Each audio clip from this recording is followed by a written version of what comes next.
अखन अहाँ सब सुन रहल छी करण म्यूजिक के शानदार प्रस्तुति।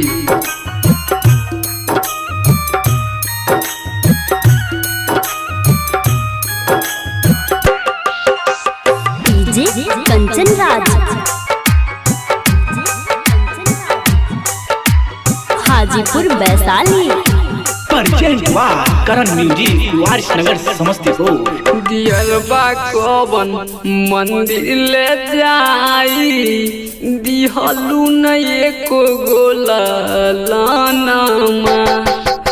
दियरबा कवन मंदिर ले जाई दिहलू न एको गोला लानमा।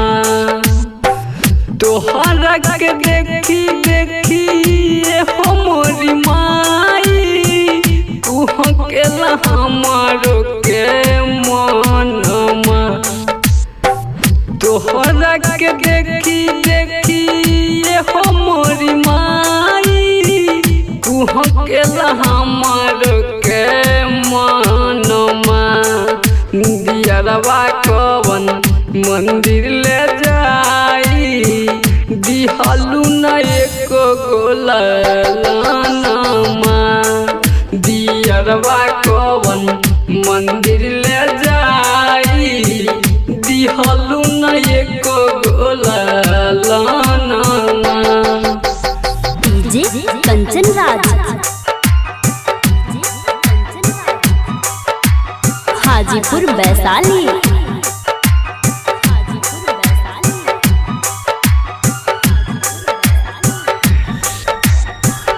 सुख नहीं मिलत मायरे छई रे गरीबी। दुखबा में नहीं खे हमरा केहू करीबी। सुख नहीं मिलत मायरे छई रे गरीबी। दुखबा में नहीं खे हमरा केहू करीबी। कितनिया के लई है लाल की चुनरिया संगे कलश के सामनमा। की किनिया के लई है लाल की चुनरिया संगे कलश के सामनमा।